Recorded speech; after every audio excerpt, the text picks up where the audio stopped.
What's up YouTube, it's TCG here and welcome back to another TCG video on my channel. Today we're going to be talking about the 10 best decks for the Pokémon TCG World Championships 2025. They're going to be taking place in about 2 weeks in Anaheim, California. I'll be attending the event. I playtested so much already in this format. Today I'm going to give you some insight on the 10 most successful decks in the Black Bolt and White Flare metagames. If you guys are enjoying content like this, let me know by rocking the hell out of the like button. Helps out in many ways to support the channel and only takes 1 tiny second every time, so I appreciate it a ton. With that being said, let's dive in with number 10. This is going to be quite an annoying deck out there, Crustle. Will it be the same story like last year in Honolulu, where we saw Fernando Cifuentes winning with Iron Thorns, one of those decks that just shuts down a lot of popular decks in the metagame. This time around, Crustle has the same ability as a Mimikyu back in the day. You are immune from Pokemon EX, the damage output at least, so that means that every EX cannot touch Crustle. Combine that with the power of the Luxurious Cape, and you have a 250 HP monstrosity. Not to make things worse, the Dweeble can actually evolve instantly on the first turn, going second with the Ascension attack, and that means that the Crustle will be very menacing. If you get damaged, you can even use the Monkey Dories, a high amount of Monkey Dory with the Adrenaline Brain to push damage from your side of the field to the opponent. And there's even a Cornerstone Ogerpon EX in the deck as well. You have healing capabilities with the Poke Vital A. There's the Practice Studio, which allows you to stop 130, perfect for stuff like Baby Raging Bolt. And the deck just sets up through the means of the Crispin and the Turbo Energize.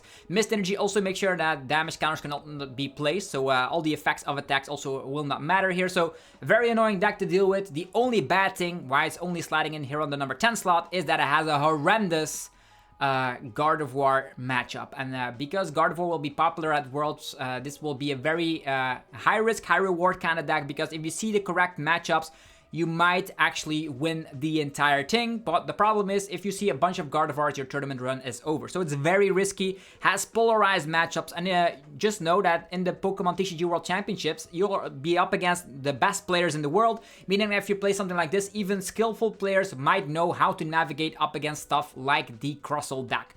But yeah, nevertheless, Crustle here on the number 10 spot. Number 9 will be the Eevee Box. Eeveelution Box is still strong. I don't see a lot of decks out there playing the Team Rocket's hideout, meaning that, your Noctowl engine is as safe as ever. You also come back with now the Leafeon EX in the 60 as well to deal with Marnie's Grimmsnarl and the uprise of Charizard EX again in this metagame. And no one is actually playing Shayman, means that the Wellspring Ogerpon is very strong in this format. Also, note to self, Gholdengo is going to be very popular as well, and Flareon EX just one-shots that instantly with even its first attack. In specific high roll situations, you can just have Eevee Crispin instantly evolve to Flareon and boom. The Gholdengo is already gone, so it's very strong, and I would not underestimate something like an Eevee Box, because as you all know here, you have access to the Leafeon with the grass typing, access to the Flareon with high damage output, also very good against stuff like the Raging Bolt, for example, and you have the Wellspring to sometimes sup people out of existence and also use the Torrential Pump to get rid of 2 Pokemon instantly. You come back with a Gravity Mount as well to reduce the HP of something like a Gardevoir to only 280, which means that Flareon can take it down. There is the Briar, which allows you to take an additional prize card, which is very good as well. People sometimes cannot play around that. And there's even the Lily's Clefairy, also recoverable through the means of a Super Rod or Night Stretcher, which allow you to actually one-shot Raging Bolt as well as Dragapult EX. So it's an archetype I would not count out quite yet. Definitely because of the fact you're playing a high amount of Stadium, which means Fan Rotom can attack, and you have your Flareon, your Leafeon. This 60 is not playing any Angelite, Sylveon EX, but if you're a big fan of that, you can play that as well. But this list aims to go for like Crispins, and if you're dealing with some Dragon type matchups, you can use the Lily's Clefairy to just take 2 prize cards altogether. For people that were wondering, the deck lists are also down below as a pinned comment, so you guys can instantly copy paste and test them over on TCG Live. Number 8 will be this is not the this one. Number 8 will be the Typhlosion deck. Typhlosion comes back with the Buddy Blast, slapping more damage for every Eaton's Adventure card in your discard pile.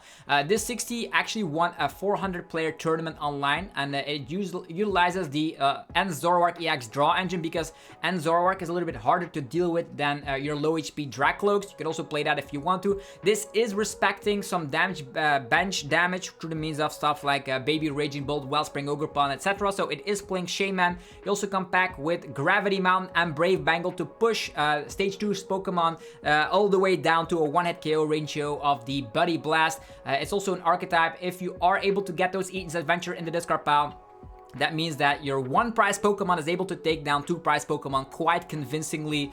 You come back with stuff like Budu to slow the opponent down, and as soon as you have your setup, there's not a lot that can withstand the power of Eaton's Typhlosion. First things first, you one-shot stuff like Gholdengo because of weakness very easily, even with only one Eaton's Adventure card in your discard pile combined with Brave Bangle. You also have a great damage up against Raging Bolt, so I wonder how Typhlosion will do at the Pokémon TCG World Championships, but it is sliding in here on the number 8 spot as a very solid deck out there. Number 7 will be Joltik Box. Joltik Box is actually one of those archetypes that got a little bit of a buff because it actually gains Eelektrik. Eelektrik with Dynamotor means you no longer have to rely on Crispin all too much if you're able to set up an Eelektrik. Note that is also a one-price Pokemon, so in specific scenarios, if you're up against some spread mechanic decks and if your Joltik is knocked out, that could actually lose you the game, but if you're ahead in the price trade, the Eelektrik will help you go back-to-back Iron Hands quite convincingly. Power Glass, necessary for Pikachu EX so it can use Topaz Bolt back-to-back, and you also come back with a very strong late-game attacker now in the form of Zekrom EX, which can take down the biggest of threats. As soon as the opponent has taken something like 4 prize cards, the Zekrom EX actually one-hit KOs anything in the game, which is awesome. You have Blood Moon, which can take care of bench hitters like Teal Mask, Ogerpon, Cornerstone, not Cornerstone, stuff like the Teal Mask, Ogerpon, and also stuff like Mew EX, for example, so it's a very great late-game sweeper, definitely with a high amount of gusting capabilities. Prime Catcher, Bulbasaurus all make it happen, and the 60 also is able to play stuff like the Bravery Trump to make sure your Iron Hand survives at least one attack, so you can take 4 prize cards with the Iron Hands and finish off with the Voltage Burst of the Zekrom. There is no Lily's Clefairy in the 60, so it opens up the door for some more slots right there, so you do have additional lightning energy in the 60, and it also frees up some room, which means you can play tech cards like the Picnic Basket, for example. So Joltik Box, very easy to play deck, also comes back with the Iron Leaf, so something like Maractus Trapping is also not too possible with the Iron Leaves in there, and it also helps out against Charizard as well as Marnie's Grimmsnarl. Number 6 will be Charizard EX, recently won a huge online tournament here. Charizard has the capabilities to win Worlds because yeah, it actually is very strong right now. You can go for TM Evo to get your Pidgeotto and Charmeleon off. Not a lot of decks are just going for turn 2 Budu. Instead, they're going for TM Evo, which means you open the door to rare candies. Charizard is one of the strongest attackers in the game if you're able to get it off. Burning Darkness slaps 180 and 30 more for every prize card the opponent has taken. Taking that into account, combine that with something like the Maximum Belt and even some Adrena Brain power with the Luminous Energy, and you're going to be able to slap one-hit KOs left and right. You come back with a one-prize Chiyu, which can make quick work of stuff like the annoying Crustles in the format, and also is very great up against stuff like the Gholdengo EX. The Gouging Fire is also in the 60, so that can also be a very strong one-prize Pokemon. Note to self, the Fire-type Pokemon do make, get quick work out of stuff like the Grass-type Teal Mask Ogerpons of the world or the Iron Leaves of the world, so these one-prizers are very good, definitely combined with a well-timed Iono. Pidgeot EX is in the 60 to get any card you want from the deck every single turn, and the Mist Energy protects you against stuff like TM Devo, which sometimes is a loose condition for an archetype like this. Picnic Basket and Monkey Dory make sure that spread archetypes, like for example Marnie's Grimmsnarl, Dragapult EX, have it a little bit tougher, which are typically otherwise a harder matchup. So Charizard back in the format, sliding in here on the number 6 spot. Number 5 is Dragapult EX. Whether you're playing it with Charizard, whether you're playing it with without Dusknoirs, I'll just group all the Dragapult 60s together, but my favorite one will be Dragapult Dusknoir, the one you see on the screen right now. Dusknoir is gonna be running free because we don't have Psyduck at the Pokémon TCG World Championships.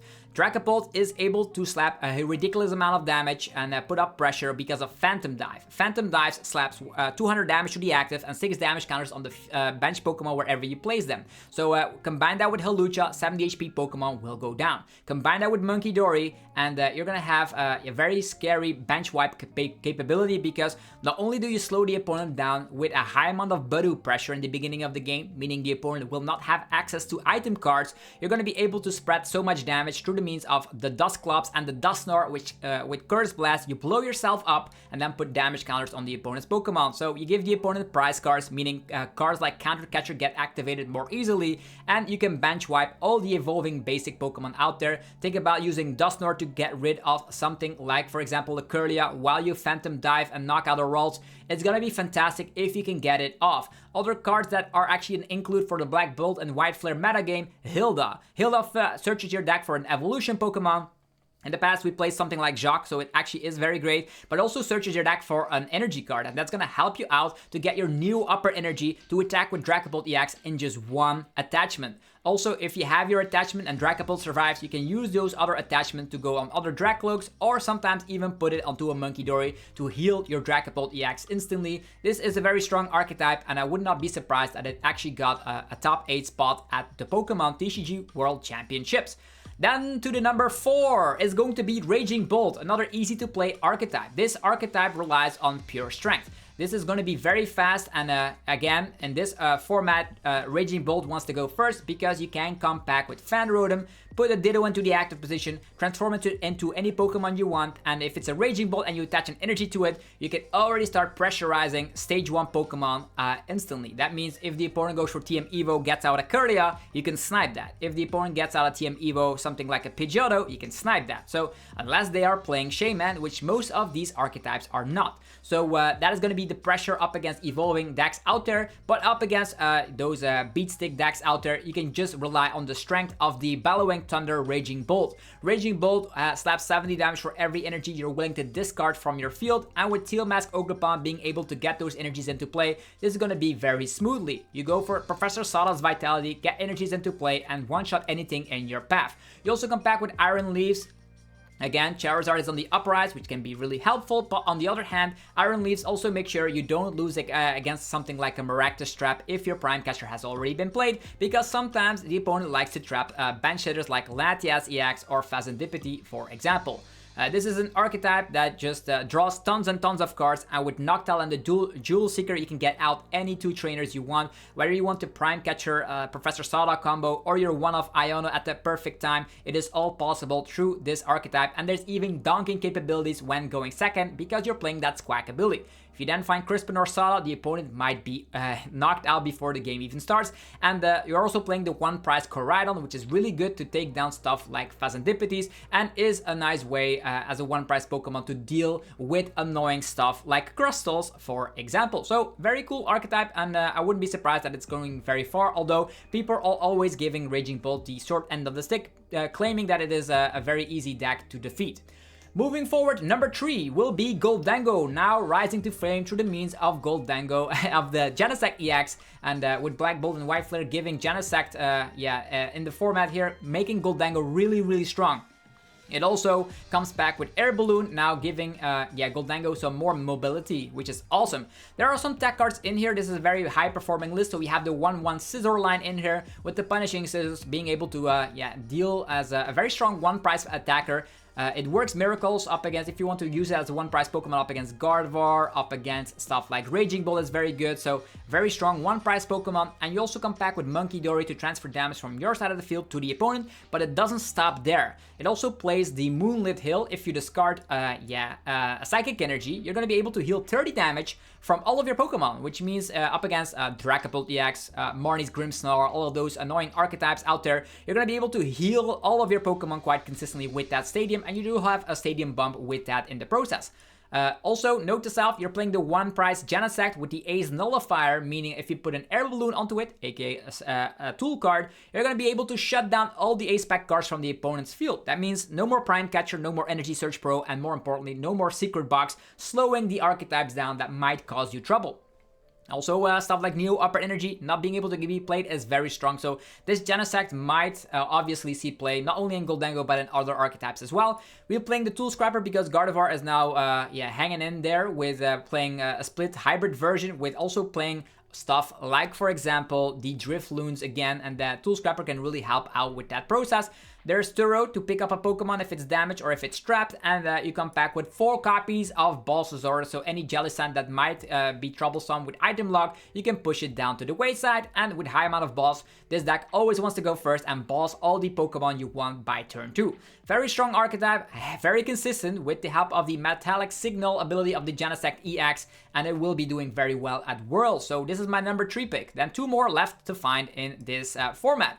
Continuing on, number 2 will be Marnie's Grimmsnarl EX. This is a very strong archetype. I recently made a video about a very similar 60. It is doing very well. It is also not having that big of a target on its back. The deck that's getting the big target on its back is Gholdengo EX. Marnie's Grimmsnarl just nothing gained from Black Bolt and White Flare, but it's still doing very well. As you all know, tons of abilities in the game currently. That means Frostlass will do a ridiculous amount of work. Combine that with Adrenabrain and you're doing miracles. You have the Punk Up ability, charging up your Marnie's Grimmsnarl in a pinch. And we are also doing residual damage with the Shadow Bullet attack. Combine it with Adrenabrain and Freezing Shroud. And you can get some crazy wacky combos going. Definitely combined with a late game TM Devolution. So very strong archetype. Has the type coverage up against Gardevoir EX. But does struggle a little bit against stuff like Raging Bolt. And that might actually put it down from being played because there is gonna be a lot of cool archetypes in the game, and I wonder what the meta percentages will be at Worlds, because people from all across the world, from Asia, from Europe, from the United States, from Latin America,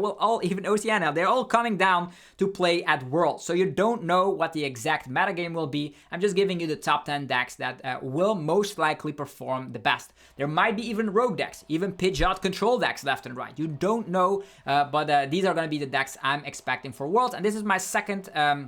I'll put this at the second most popular deck because Marnie's Grimmsnarl, very strong. You're going to be going second most of the time.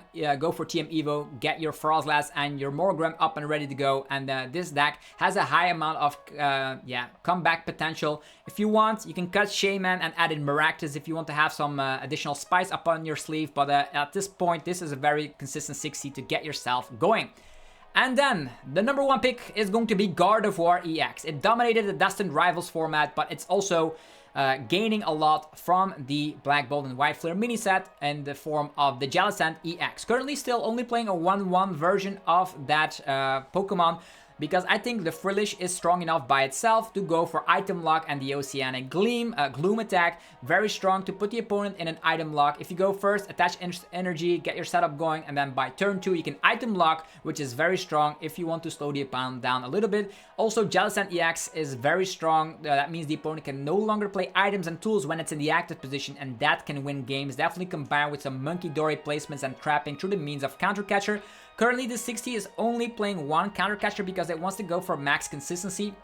With the Buddy Buddy Puffin in here, 2 Nest Ball, 4 Ultra Ball, a 4-4-3 line of the supporter lineup. So it is going for consistency above stuff like Gusting because you do have access to your Screen Tail. And with Super Rod and Double Stretcher, you can get your Screen Tail back time and time again. If you're up against decks that might cause you trouble, there's Lily's Clefairy. You can just instantly knock out Dragapult EX, stuff like, for example, the Raging Bolt EX, and you're good to go. 3 Monkey Dory, a high, thick Gardevoir line with 3-2-2 line, even a TM Evo to get it off. It seems to be like Gardevoir is definitely going to be played by a lot of skillful players at Worlds, and that's the number 1 deck to beat in my opinion. So this is the top 10 decks in the Black Bolt and White Flare mini set format. That's the Worlds format, also currently legal for your League Cups, League Challenges. So this was also a very good video to make sure, if you want to be on top of the game here, to know what the best decks in the format are. If you enjoyed the video, let me know by rocking the hell out of the like button. It helps out in many ways to support the channel. I'm forever grateful if you would do so, and let me know in the comments down below what your favorite deck is, or have a little bit of a prediction which deck will win the Pokemon TCG World Championships in about, I would say 2 weeks. Yeah, a little 2 weeks, so it's gonna be awesome. I'll be traveling there on Saturday, so I'll be there for a solid 10 days, so I'll have a blast at the Pokemon TCG World Championships. Still don't know what to play. After this video, I'm actually leaving to a friend for some more play testing, so yeah, it's gonna be very awesome the next couple of weeks for the Pokemon TCG scene. As always, if you guys want to support the channel even further, you can check out the sponsors. They make the daily content possible. Let's hear from them right now. Level up your game with TC Evolutions. Breathtaking damage counters, special condition tokens, and ability markers. Precision, style, power. Use coupon ZapdosTCG for 10% off only at TC Evolutions. Also, go check out DragonShield.com for your sleeves, binders, and deck boxes. You can use the coupon ZAPDOS5 and get 5% off your order. PotanStore.com for your TCG Live code card needs, 5% off using the coupon ZAPDOSTCG. So if you want some more codes up on your TCG Live account, that's the place to go. And Cardmarket.com for European players, where you're able to buy as well as sell cards to people all across Europe. You can use the referral name ZAPDOSTCG to help support the channel. Thank you all very much for watching another upload. I'll see you guys tomorrow for more Pokemon TCG content. And yeah, let me know which deck will win the Worlds. I'm very curious to hear your predictions. Have yourself a fantastic rest of your day, and I'll see you guys tomorrow. Peace.